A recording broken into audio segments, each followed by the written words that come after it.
ब्रेकनंतर एक मोठी बातमी आहे। अवघ्या 3 तासातच मुंबई पोलिसांनी वरळीमध्ये अपहरण करण्यात आलेल्या 3 वर्षाच्या मुलाची सुटका केली आहे। ही मुलगी घराबाहेर वरांड्यामध्ये खेळत होती। त्याच वेळेला एका अज्ञात महिलेने तिला चॉकलेट देण्याच्या बहाण्याने पळवून नेलं।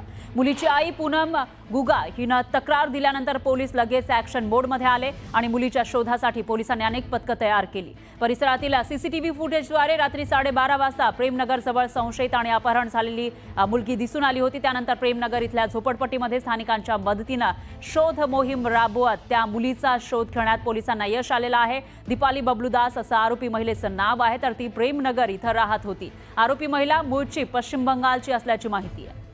यानंतर जाऊयात आपले प्रतिनिधी विजय वंजारा यांच्याकडे। विजय, काय सांगाल? एका मुलीचं अपहरण झालेलं होतं आणि पोलिसांनी तत्परता दाखवत काही तासांमध्ये त्या मुलीला शोधून काढलेलं आहे। नेमकं काय घडलं? कशा पद्धतीने तपासाची चक्र पोलिसांनी फिरवली? नक्की वरली इथे चॉकलेटचं आमिषण दाखवून 3 वर्षाच्या मुलीचं अपहरण केल्याची घटना नुकतीच झालेली आहे। घटनेच्या गंभीरता लक्षात घेऊन पोलिसांनी तात्काळ या प्रकरणी त्या महिलेचे 3 तासात अटक करण्यात आलेला आहे। दीपाली दास असं त्या महिलेचं नाव असून त्या मुलीचं पश्चिम बंगालमधील रहिवासी आहेत।